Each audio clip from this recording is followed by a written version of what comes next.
Job chapter 7 through 9, from the King James Version. Chapter 7. Is there not an appointed time to man upon earth? Are not his days also like the days of an hireling?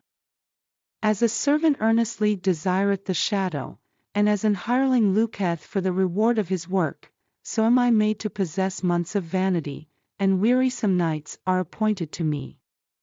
When I lie down, I say, when shall I arise, and the night be gone? And I am full of tossings to and fro unto the dawning of the day. My flesh is clothed with worms and clods of dust. My skin is broken, and become loathsome. My days are swifter than a weaver's shuttle, and are spent without hope. Oh, remember that my life is wind, mine eye shall no more see good. The eye of him that hath seen me shall see me no more, thine eyes are upon me, and I am not. As the cloud is consumed and vanisheth away, so he that goeth down to the grave shall come up no more. He shall return no more to his house, neither shall his place know him any more. Therefore I will not refrain my mouth. I will speak in the anguish of my spirit, I will complain in the bitterness of my soul.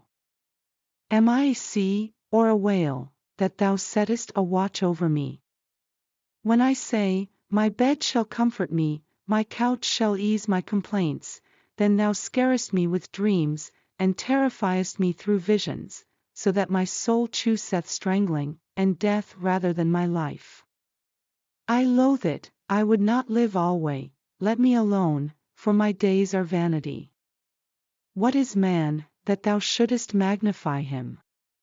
And that thou shouldest set thine heart upon him? And that thou shouldest visit him every morning, and try him every moment? How long wilt thou not depart from me, nor let me alone till I swallow down my spittle? I have sinned, what shall I do unto thee, O thou preserver of men? Why hast thou set me as a mark against thee, so that I am a burden to myself? And why dost thou not pardon my transgression, and take away my iniquity? For now shall I sleep in the dust, and thou shalt seek me in the morning, but I shall not be. Chapter 8.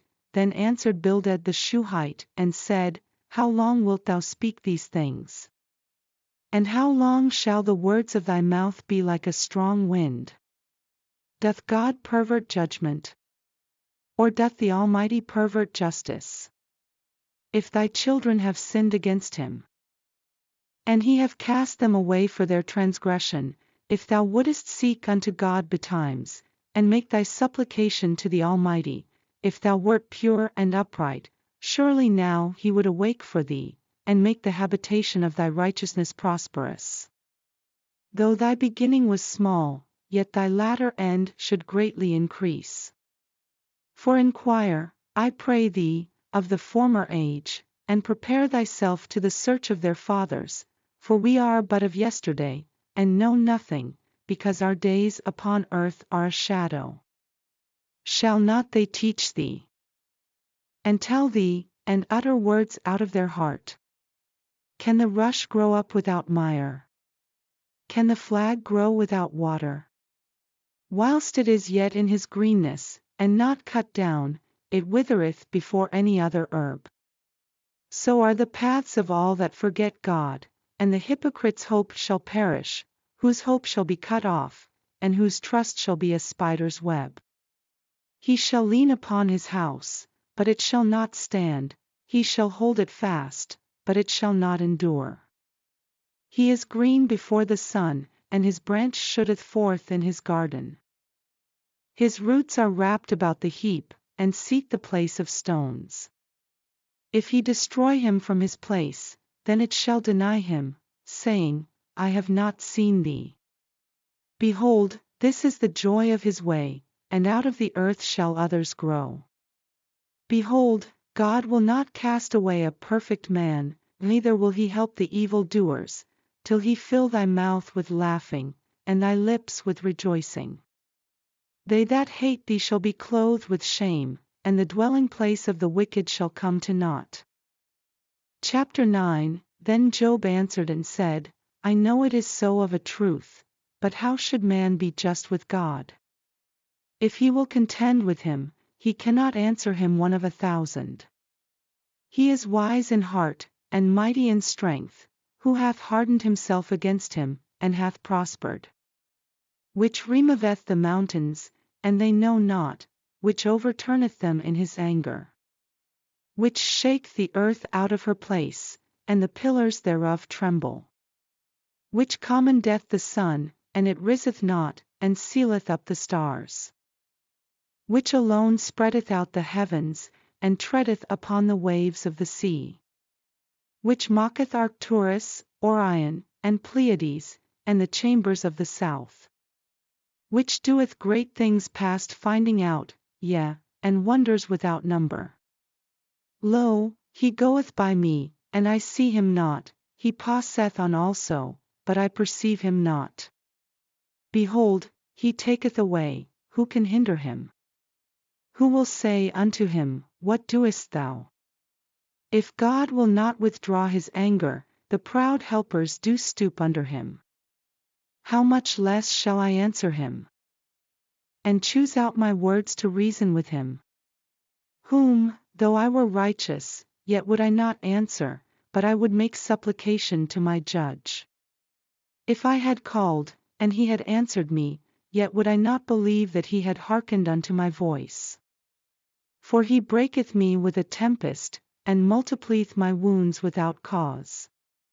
He will not suffer me to take my breath, but filleth me with bitterness. If I speak of strength, lo, he is strong, and if of judgment, who shall set me a time to plead?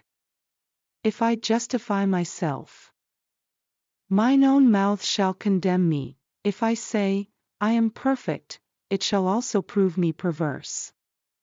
Though I were perfect, yet would I not know my soul, I would despise my life. This is one thing, therefore I said it, he destroyeth the perfect and the wicked. If the scourge slay suddenly, he will laugh at the trial of the innocent. The earth is given into the hand of the wicked, he covereth the faces of the judges thereof, if not, where, and who is he? Now my days are swifter than a post, they flee away. They see no good. They are passed away as the swift ships, as the eagle that hasteth to the prey. If I say, I will forget my complaint, I will leave off my heaviness, and comfort myself, I am afraid of all my sorrows, I know that thou wilt not hold me innocent. If I be wicked, why then labor I in vain? If I wash myself with snow water, and make my hands never so clean, yet shalt thou plunge me in the ditch, and mine own clothes shall abhor me. For he is not a man, as I am, that I should answer him. And we should come together in judgment. Neither is there any day's man betwixt us, that might lay his hand upon us both. Let him take his rod away from me, and let not his fear terrify me, then would I speak, and not fear him, but it is not so with me.